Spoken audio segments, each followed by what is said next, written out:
86. How to have tasks. Auto-create in Monday.com. You can do this in 7 simple steps. 1. Open your board.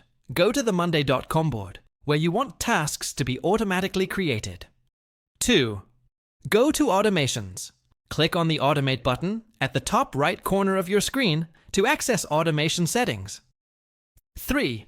Choose a trigger. Select when a date arrives, or when a new item is added to trigger automatic task creation.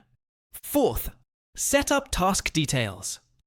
Define the task name, deadline, assigned team members, and priority level for each new task. 5. Use pre-made templates. Choose a workflow automation template to auto-create tasks with pre-filled details. 6. Activate and test. Save the automation and test it by adding a new entry or waiting for a scheduled trigger. 7. Modify as needed. Go back to your automation settings anytime to edit or disable automatic task creation.